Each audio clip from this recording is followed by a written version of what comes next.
พระธรรมประจำวันของพระเจ้ามีจุดสูงสุดในประสบการณ์ของเปโตรเมื่อร่างกายของลาวต้องอ่อนเพลียไปหมดแต่พระเยซูยังให้การหนุนใจแก่ลาวจากภายในแล้วมีครั้งหนึ่งพระองค์ได้เคยปรากฏให้เปโตรในเวลาเปโตรทนทุกข์ทรมานอย่างสาหัสและรู้สึกว่าจิตใจของลาวเต็มไปด้วยความสิ้นหวังพระเยซูได้กล่าวต่อลาวว่าท่านเคยอยู่กับเฮาในแผ่นดินโลกนี้และเฮาก็เคยอยู่แผ่นดินโลกนี้กับท่านถึงแม้นว่าเมื่อก่อนพวกเฮาได้อยู่นำกันในสวรรค์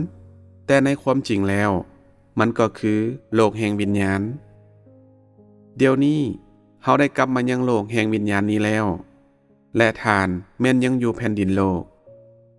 ย้อนเฮาบ่ได้มาจากแผ่นดินโลกและถึงแม้นว่าท่านเองก็บ่ได้มาจากแผ่นดินโลกเช่นกันแต่ท่านจำเป็นต้องบรรลุภาระหน้าที่ของท่านในแผ่นดินโลกนี้เพราะว่าท่านคือผู้รับใช้พระเจ้าท่านต้องปฏิบัติต่อหน้าที่ของท่านการที่ได้ยินว่า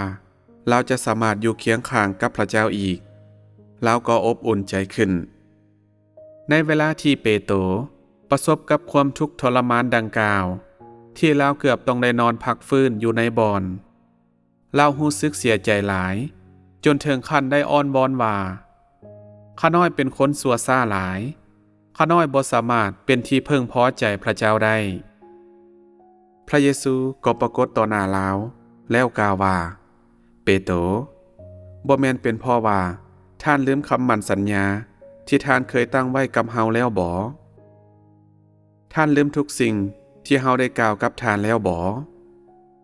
ท่านลืมเป้าหมายของท่านที่ท่านตั้งไว้กับเฮาแล้วบ่เมื่อเห็นว่านั่นคือพระเยซูเปโตรจึงลุกขึ้นจากบ่อนนอนและพระเยซูก็ปลอบใจแล้วอีกว่าเฮาบ่ได้มาจากแผ่นดินโลกนี้เฮาได้บอกท่านไปแล้วท่านต้องเข้าใจในเรื่องนี้ท่านลืมอีกสิ่งหนึ่งที่เฮาได้บอกท่านไปแล้วบ่ท่านบ่ได้มาจากแผ่นดินโลกนี้เช่นกันบ่ได้เป็นของโลกหน่วยนี้ตอนนี้ยังมีภารกิจที่ท่านจำเป็นต้องเฮ็ดท่านจะโศกเศร้าแบบนี้บ่ได้ท่านจะทนทุกข์ทรมานแบบนี้บ่ได้ถึงแม้นว่ามนุษย์และพระเจ้าจะบ่สามารถอยู่ร่วมกันในโลกนี้ได้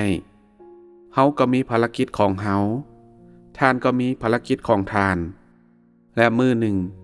เมื่อภารกิจของท่านสำเร็จพวกเฮาก็จะได้อยู่ร่วมโลกเดียวกันและเฮาจะนำเอาท่านมาอยู่กับเฮาตลอดไปหลังจากได้ยินคำกล่าวเหล่านี้เปโตรก็รู้สึกสบายใจขึ้นเรารู้ว่าความทรมานดังกล่าวแม่นสิ่งที่เราต้องได้อดทนและเผชิญกับมัน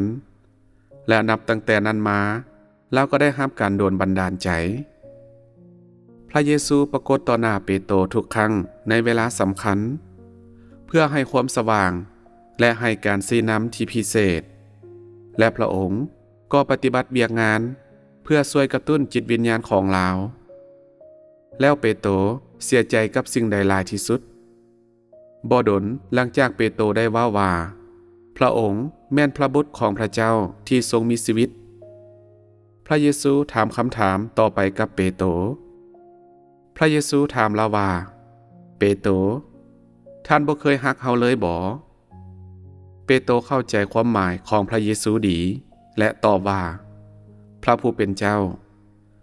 เมื่อก่อนข้าน้อยเคยฮักพระบิดาในสวรรค์แต่ข้าน้อยยอมรับว่าข้าน้อยบ่เคยฮักพระองค์เลยหลังจากนั้นพระเยซูเลยตอบว่าถ้าผู้คนบ่ฮักพระบิดาในสวรรค์แล้วพวกเขา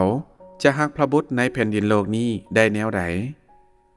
ถ้าผู้คนบ่ฮักพระบุตรที่ถูกทรงมาโดยพระเจ้าผู้เป็นพระบิดาแล้วพวกเขาจะฮักพระบิดาในสวรรค์ได้แนวใดถ้าผู้คนฮักพระบุตรในโลกนี้แท้จริงพวกเขาก็ต้องฮักพระบิดาในสวรรค์อย่างแท้จริงเช่นกันเมื่อเปโตรได้ยินคำกล่าวเหล่านี้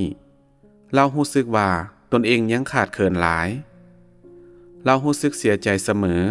จนถึงกับห้องไห้พร้อมทั้งว่า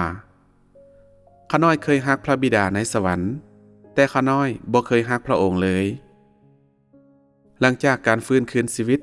และการเสด็จไปยังสวรรค์ของพระเยซูเปโตรแห่งรู้สึกสำนึกผิดและเสียใจกับคำเว้าเหล่านี้เมื่อเราหวนคิดคืนหลังถึงภารกิจที่ผ่านมาและภารกิจในปัจจุบันเรามักจะเรียกร้องหาพระเยซูด้วยคำอธิษฐานเสมอเรารู้สึกเสียใจและรู้สึกติดหนี้พระคุณพระเจ้าย้อนว่าเราบ่สามารถตอบสนองต่อเจตนาของพระองค์และบ่สามารถปฏิบัติตนเองให้ได้มาตรฐานที่พระเจ้าได้ตั้งไว้ปัญหาเหล่านี้กลายเป็นภาระที่หนักหน่วงเรากล่าวว่ามื้อหนึ่งข้าน้อยจะอุทิศทุกอย่างและทุกสิ่งที่ข้าน้อยมีให้กับพระองค์และข้าน้อยจะมอบทุกสิ่งที่เป็นคุณค่าให้กับพระองค์เรากล่าวอีกว่าพระเจ้าข้าน้อยมีเพียงความเชื่อเดียวและความฮักเดียวชีวิตของข้าน้อยบ่มีคุณค่าหยังและร่างกายของข้าน้อยก็บ่มีคุณค่าหยังข้าน้อยมีเพียงความเชื่อเดียวและความฮักเดียวข้าน้อยมีความเชื่อในพระเจ้าด้วยหัวใจและความฮักที่จะมอบให้พระองค์ในหัวใจข้าน้อยมีเพียงสองสิ่งนี้เท่านั้นที่ขอมอบให้พระองค์และบ่มีหยังอีกเปโตรได้รับกำลังใจอย่างหลวงหลายจากพระธรรมของพระเยซูเพราะว่าก่อนพระเยซูจะถูกขึงอยู่เทิงไม้กางแขนพระองค์ได้กล่าวต่อเปโตรว่าเฮาบ่ได้มาจากโลกนี้และทานเช่นกันบ่ได้มาจากโลกนี้ต่อมาเมื่อเปโตรประสบกับความเจ็บปวดอย่างหายแหงพระเยซูก็ได้เตือนเราอีกว่าเปโตรท่านได้ลืมแล้วบ่เฮาบ่ได้มาจากโลกนี้และย้อนหน้าที่ของเฮาจึงต้องจากโลกนี้ไปท่านเช่นกันบ่ได้มาจากโลกนี้ท่านลืมแล้วบ่เฮาได้บอกท่าน2 เทื่อแล้วท่านบ่จื้อบ่เมื่อได้ยินแบบนั้นเปโตรก็ตอบว่าข้าน้อยบ่ได้ลืมพระเยซูเลยกล่าวต่ออีกว่าครั้งหนึ่งท่านเคยใช้เวลาอยู่กับเฮาในสวรรค์อย่างมีความสุขและช่วงเวลาหนึ่งก็อยู่เคียงข้างเฮาท่านคิดฮอดเฮาและเฮาก็คิดฮอดท่านเช่นกันถึงแม้นว่าในสายตาเฮาสิ่งที่มีชีวิตทั้งหลาย